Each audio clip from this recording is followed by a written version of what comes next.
I want to talk about the concept of an in-group, not as a analog entity, but as a digital entity. Or not as a digital entity, but as an analog, and I always confuse the two. A digit is like your fingers. You have 1, 2, 3, 4, 5 fingers. But analog, and now it's making me want to look it up. But basically, that's how I understand it.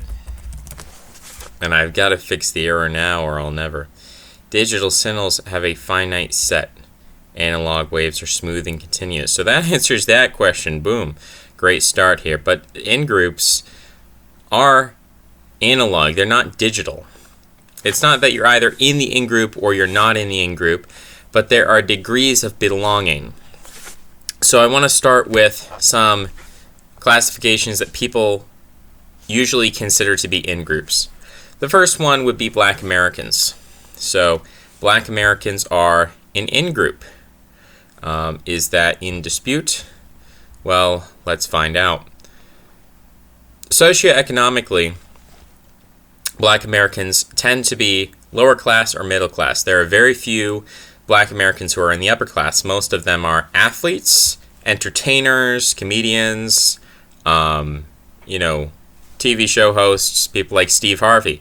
Now, when Steve Harvey looks at the state of the black community, when he goes back to the neighborhood that he grew up in, he becomes emotional. He has an emotional connection and a tie to these people. Even though they're of a different socioeconomic background, he identifies with them.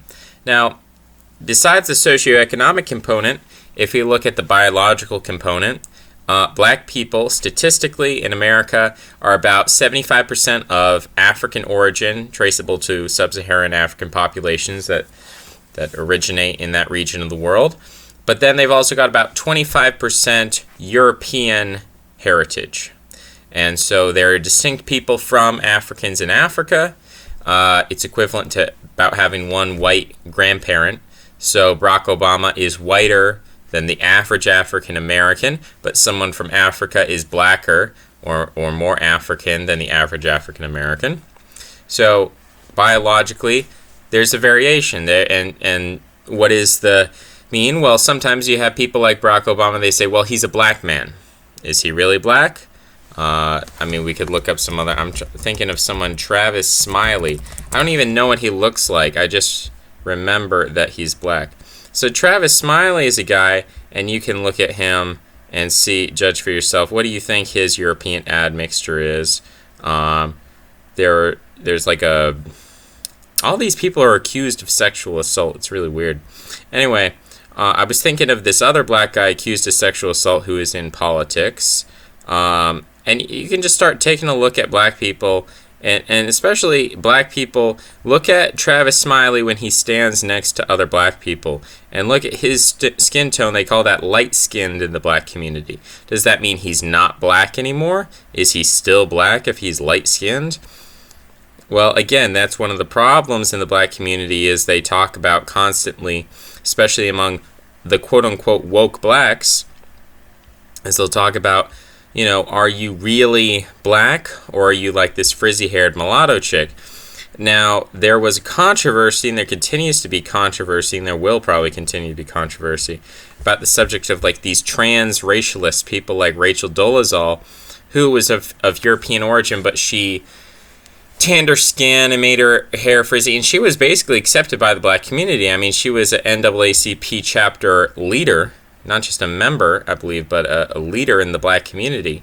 She identified with the black narrative, which of course she was given by her parents, by the school system. The sacredness of Martin Luther King. Martin Luther King Day is basically a saintly day. I don't think that what Rachel Dolezal did was crazy. Maybe it was different from how other people express that transracialism. A lot of white women will say something like, well, I will only date black men because they see the black maleness is really the last stand of masculine identity. The only people who are allowed to be fully masculine are black men. Only black men are allowed to get away with domestic violence. Only black men are allowed to get away with rape. Only black men are allowed to get away with gang violence. So black maleness is really the last vestige of maleness in American culture. Pretty much everywhere else, it is criminalized, it is stigmatized, it is brought. I mean, you can think of Harvey Weinstein, you can think of Brett Kavanaugh.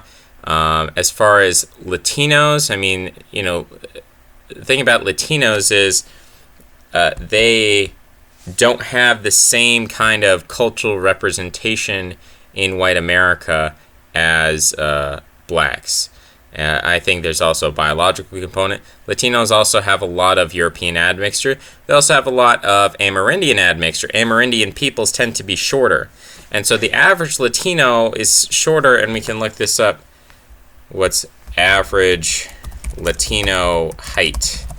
And then 5 feet 7 inches tall, average white woman height.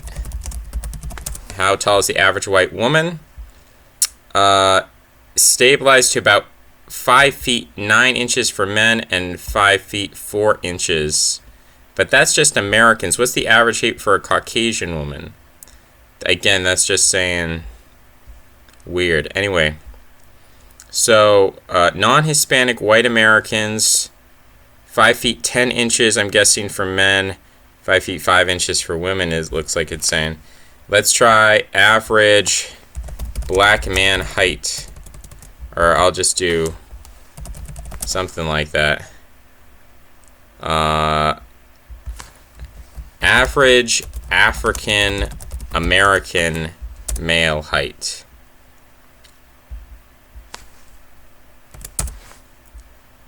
The average black man are within a centimeter of one another, 5'10". So basically, black men are taller than Hispanic men, and women find that attractive. So the whole concept of masculinity there, I just want to flesh that out, and you can look it up for yourself. But basically, there are different levels of in-group-ness. It's not black and white, right? So there's a socioeconomic component, there's a cultural component, linguistic component, the black accent, African American English, Ebonics, various terms have been given as a label, but still, nonetheless, there is a distinct a black dialect, a black way of speaking. No matter which region of the United States you're in, there's a particular kind of black music. Black people listen to hip-hop produced by black artists.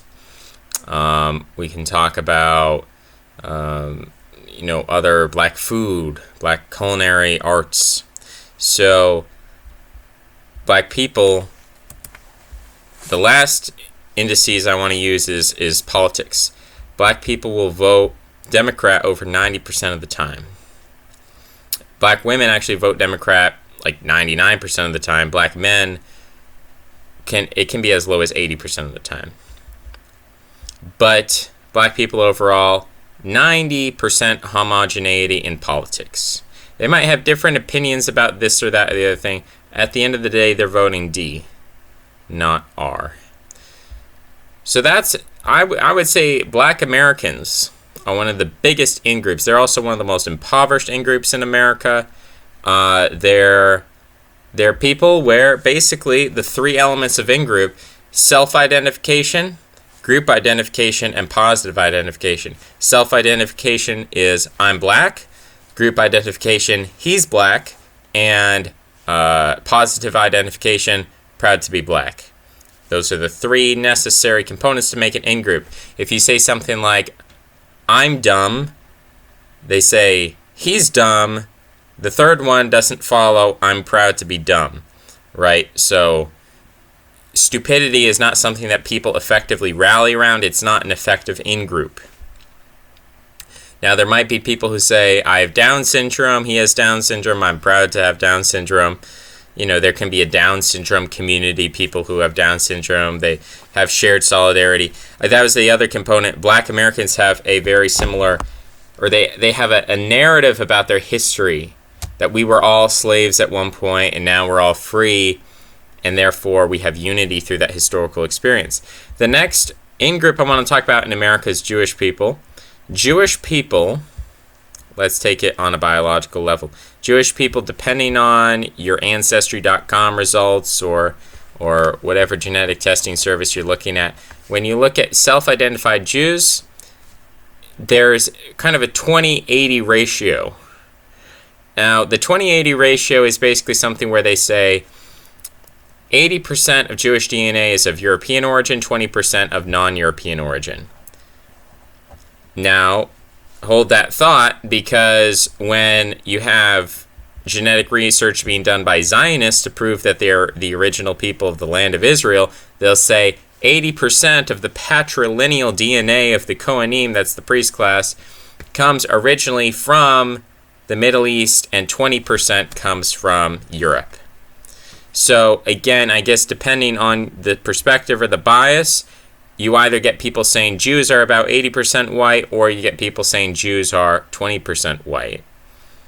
Depending on what they're trying to prove, the political motivations behind it.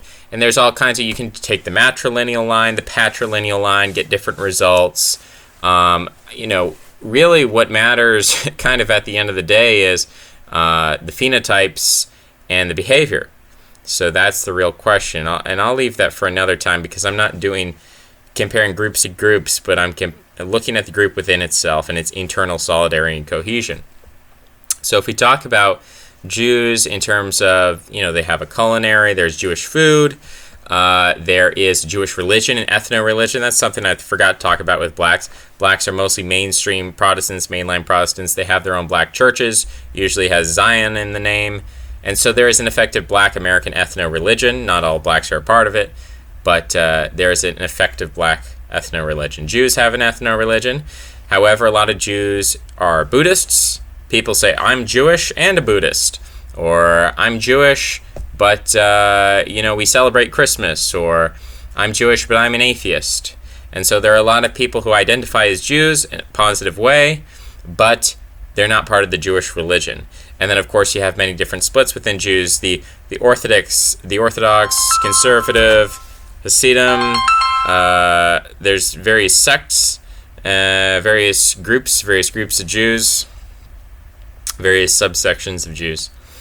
Politically, if we skip to that measure, Jews vote Democrat between 70-80% of the time. If you look at the Orthodox Jews, they actually vote Republican, more like 75% of the time.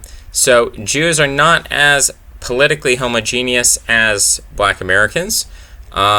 Jews do have a shared narrative of their history that, of course, there was the pre-Christian times where we were persecuted by the Egyptians, and then there were the Christian times when we were persecuted. We were persecuted by the Greeks, we were persecuted by the Romans, and then we were persecuted by the Germans and the Russians and the Poles and the Eastern Europeans. And they even tried to expel us from England, and they tried to expel us from France, and they tried to expel us with the Inquisition from Spain. And so all Jews have this shared narrative of basically everyone, all these Europeans and Middle Easterners, they hate us, they want to get rid of us, but we survived. And they have a bunch of holidays that celebrate their survival. So there is an ethno-religion, now is there Jewish music? There's certainly Jewish religious music, but is it necessarily the case that, Jews listen to, I'm trying to think of who did Animals, Maroon 5, I love Maroon 5 because the lead singer is a Jew. Is that really the case? I mean, maybe, but I'm not sure that Jews actually do care whether the music is explicitly Jewish, implicitly Jewish. I'm sure a lot of Jews like Lady Gaga. I don't think Lady Gaga is necessarily of Jewish origin. I don't know. But again, the whole concept of Jewish music doesn't seem as important as in the black community. You have black music. You don't have like black sports like football. Blacks don't really play basketball, they don't play baseball. They do play basketball. Jews do have Jewish sports. Basketball originally was conceived of as a Jewish sport. I don't know, tennis, but I think that's part of the socioeconomic argument. So whereas black Americans tend to be in the lower end of the socioeconomic spectrum, Jewish Americans tend to be on the high end. About 40% of them are in the upper class. And so there is a socioeconomic cohesion, there is a religious component, there is a biological heritage, there is a historical narrative uniting them, but there's still a stereotype among Jews, and this comes from the religion itself, the rabbinical tradition, the Talmud, and the concept of pilpul, that if you put two Jews in a room, you get three opinions. So Jews tend to be argumentative. They tend to have a lot of disagreements, perspectives. You can find them on all sides of the political spectrum, from the extreme hard left to, the mainstream right, Dennis Prager, Ben Shapiro, Dave Rubin. So you can find Jews all over the place, and yet there is a kind of overall political cohesion, even though there's a difference between most Jews and the Orthodox in terms of politics. But there isn't, like in 80% of the time, Jews can agree on certain core fundamental issues, mostly concerning the whole concept of in-group, which is a very interesting feature of Judaism. Is it's not just concerned, like blacks are just concerned with how do we promote the black community. Jews are not really concerned with how do we promote the Jewish community in itself. Certainly Zionists are. But mostly what Jews are united by this concept of we have to prevent a majority in-group from forming. And that's something we could talk about later, although I might not necessarily have time in this video. The next group I want to talk about is mestizos, or Hispanics, or Latinos, or however you label them. Basically people who speak Spanish or Portuguese, and they come from South or Central America. These people, very racially diverse, very biologically diverse. There are people who are white Hispanics who might be 90% of European origin. Other Hispanics might be of 10% European origin. Others might be of 90% African origin. So extreme biological diversity, and that translates into political diversity. So Hispanics, the highest you're going to get for political homogeneity is maybe 70% Democrat. Sometimes it's as low as 60% Democrat. And if you split it according to white Hispanics, sometimes white Hispanics even trend Republican, especially in places like Texas. So, very politically diverse group of people, not really homogeneous, they're not really all on the same page. Socioeconomically, again, white Hispanics have a very similar socioeconomic profile to white people. People who are not white Hispanics, people who are more Amerindian or more African admixture, tend to be on the lower end. Again, you have a difference between Hispanics who have been here for many generations, Hispanics who have just recently arrived, who are manual workers, Hispanics who are in the inner cities versus Hispanics who are like cattle ranchers. So black Americans, I will mention in terms of farming, black Americans represent something like 1% of the nation's farmers. Most farmers are white, so that is something we could get into about white Americans and white culture, or whites and in-group. But basically when I say, I'm just saying that Hispanics are, they are a group. We can talk about them as a group, but are they an in-group? That is, do people identify Hispanics? Oh, he's a Hispanic. Well, sometimes people could say, yeah, I'm of a Hispanic background. Some would say, no, you're white. So there is a fuzziness to this category. I would say it's not an effective in-group. I would say there's a level of In-Group-Ness about it, but it's not a cohesive in-group in a digital sense. In an analog sense, there is a kind of Hispanicness about people that might influence their political outlook, but it's not digital in the way that black identity can be digital. But even black identity, you can see analog cases where people might look black, but they don't really identify with the mainstream African American. They could be Catholic, or an atheist, or a Buddhist, or be a Republican, etc., etc.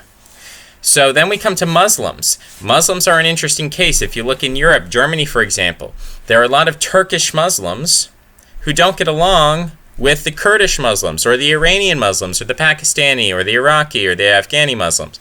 So the fact that the Muslim community in those European countries is large enough that there's now inter-Muslim conflict. So Muslim is not really an effective in-group in a digital sense in Europe.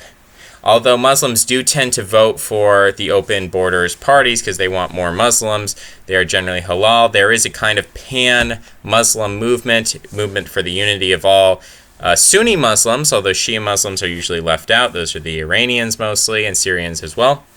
But you have in Europe, politically, the Muslims are pretty united in terms of voting for pro-immigration parties.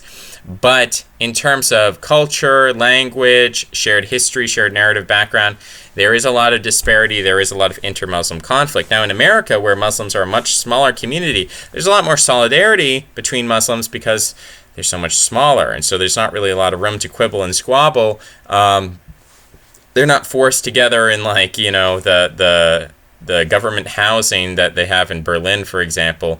And so there's not as much conflict in that sense. And also the Muslims in America tend to be more affluent than the Muslims in Europe. So two different cultural contexts, two different entirely, you know, continental contexts, and two different views of how we can describe Muslims as an in-group. Are they a political in-group? Okay, in some analyses, yes. Are they a cultural in-group? Are they a linguistic in-group? Are they a historical, ethnic in-group? Okay, those are more complicated questions. So there's certain in-group-ness to the term Muslim, but there's also a lot of conflict within the Muslim community, ways it could be divided. For instance, Shia Muslims versus Sunni Muslims, huge dividing line.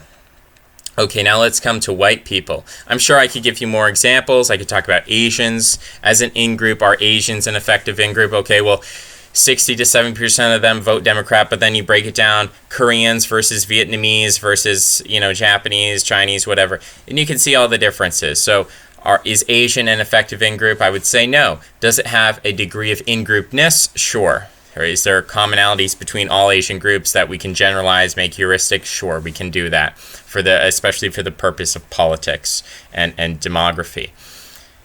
Finally, coming to white people before any other examples pop to mind. Do white people have a common culinary diet? No. White people can either be vegan. There's a strong vegan culture within white people. There's a strong southern fried chicken culture among white people. So there's no real culinary commonality there, or culinary core. There's actually many different cores. The white world is a multipolar world in terms of the culinary choices. Okay, religion. Well, some white people are Protestant, some are Catholic, some are Buddhist, some are non-religious, some are into alternative religions, heathen religions, pagan religions. So are white people religiously cohesive? Maybe you could say overall they're of a Christian extraction, a Christian background, but that is slipping more and more by the day. So on a religious front, I would say white people are becoming less of an in-group than they were previously. All right, so what can we talk about politically? Well, white people vote Republican about 60% of the time, sometimes as high as 70%, again, depending on the county that we're looking in. If we're looking in the South versus the North, we can get some pretty big disparities. I mean, white people in Vermont, very homogeneous white state, white people vote Democrat. Down in Georgia or Alabama or Mississippi or whatever, Missouri, they're voting Republican 80% of the time. So very, very different types of white people. Are white people an effective in-group? Do people identify as white? Well, a lot of people say, I'm not white, I'm white Hispanic, or I'm Greek, or I'm Scandinavian, or, you know, so do white people identify as white? That's the first problem. And then once you get people to say, yeah, I'm white, then do people say he's white? They say, well, he's not white, he just passes as white. So there's this whole deconstruction of whiteness that's going on. And then the third part is, do people positively identify and proud to be white? That's virtually nil. In fact, the people who do positively identify white are their own niche subculture known as white nationalists or Nazis or hardcore Republicans or edgy Republicans, right? They have their own subculture that for a time seemed to be united in the alt-right. Now it's sort of spiraled down the toilet. But I would say that is a legitimate group. An in-group of people who identify as white and they're proud to be white, that's an in-group. White people as a whole are not an in-group. So the last question here, do white people have the potential to be an in-group? So I've talked about a lot of groups so far. I've talked about religious, culinary, athletics, you know, cultural, socioeconomic status. The thing about white people is they're very rich white people who are very anti-white. They're very, you know, they're on board with anti-white propaganda because it benefits them. And then there are poor people who are also anti-white to an extent because they don't have the intellectual defense mechanism perhaps to reject that. And then you kind of have middle class or working class white people who are more pro-white. They reject it because they're sort of a step up. They're not, we think of poor white women who grow up in the ghetto or near the ghetto might become anti-white. whereas a white man who gets a trucking job, he might be pro-white. And so the politics of race and in-groupness among white people changes drastically depending on socioeconomic status, based on where you're situated in the country, the level of diversity. Are you living in rural area, an urban area? Are you educated? Are you uneducated? So whereas all these things don't matter so much for blacks or Jews, or even to the same extent we could say for Hispanics or Muslims, all of these other groups have more of an in-groupness than white people. Can whites ever overcome that and become an in-group? I'm going to argue that the only way this could happen is to reverse of elite programming. Currently, there is an elite programming going on to decrease the in-groupness of white people, and it's working.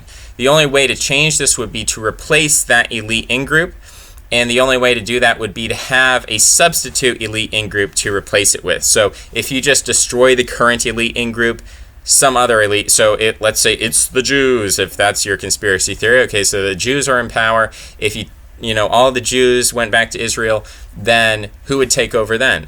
Well, maybe it would be elite Muslims, or maybe it would be elite Koreans, or maybe it would be some elite group. So if there's not an elite group to take over and to reverse the programming, then trends will continue as they have been going.